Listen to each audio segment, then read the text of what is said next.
السلام علیکم ورحمۃ اللہ وبرکاتہ۔ الحمدللہ رب العالمین، والصلاة والسلام علی سید المرسلین وعلی آلہ وصحابہ اجمعین، اما بعد، قال اللہ تعالی اعوذ باللہ من الشیطان الرجیم، بسم اللہ الرحمن الرحیم، وما خلقت الجن والانس الا لیعبدون۔ صدر محترم اور دینی بھائیوں، کیا آپ بتلا سکتے ہیں کہ وہ کون سی چیز ہے کہ صرف اسی کے لیے اللہ تعالیٰ نے زمین پر بے شمار نبیوں اور رسولوں کو مبعوث فرمایا؟ وہ کون سی چیز ہے جو دین اسلام کی روح ہے؟ وہ کون سی چیز ہے جس کا ذکر سے قرآن کریم بھرا پڑا ہے؟ وہ کون سی دولت ہے جس کو حاصل کرنے کے لیے حضرت سمیہ رضی اللہ عنہا نے شرمناک طریقے سے شہید ہو جانا گوارا کر لیا مگر اس دولت سے ہاتھ نہیں دھویا؟ وہ کون سی چیز تھی جس کے لیے صحابہ اکرام اس قدر تکلیفیں اٹھائے؟ جی ہاں میرے بھائیوں، وہ چیز ہے توحید، وہ دولت توحید کی دولت ہے۔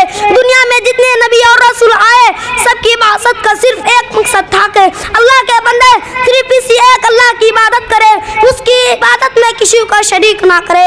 میرے بھائیوں، توحید کا مطلب ہوتا ہے ایک کرنا۔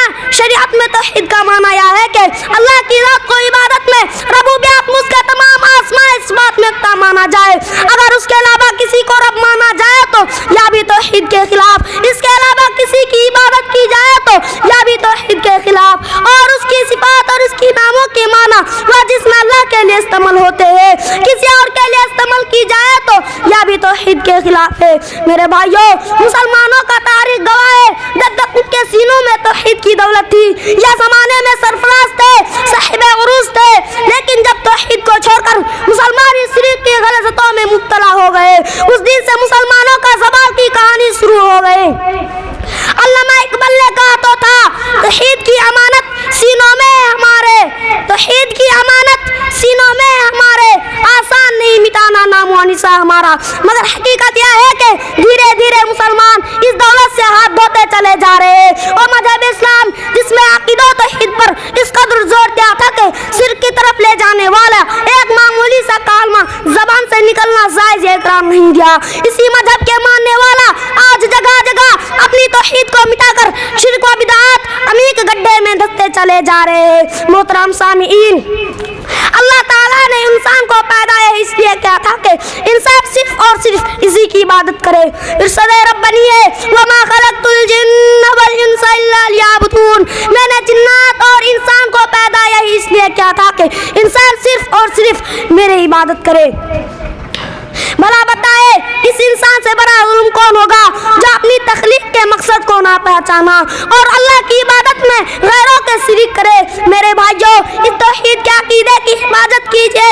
نماز میں ہر مسلمان اپنے رب کے سامنے یہ اقرار کرتا ہے کہ ایاک نعبد و ایاک نستعین، یا اللہ ہم صرف تیری عبادت کرتے ہیں اور تجھ سے مدد مانگتے ہیں۔ مگر کتنے افسوس کی بات ہے کہ ایک ایسے مسلمان جو اپنے رب سے کیے گئے اس اقرار کو بھی بھول جاتے ہیں اور غیروں سے اپنی امیدوں سے وابستہ کر لیتا ہے۔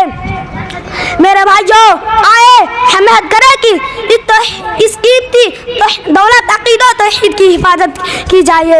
اللہ تعالیٰ نے ہمارے احسانی کو معزز بنایا ہے، ہم صرف اور صرف اسی کے آگے جھکائیں گے، کسی غیر کو آگے جھکا کر اس کو ذلیل نہیں کریں گے۔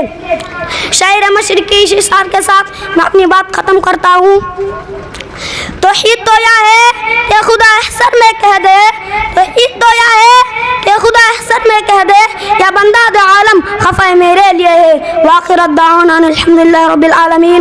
السلام علیکم ورحمۃ اللہ وبرکاتہ۔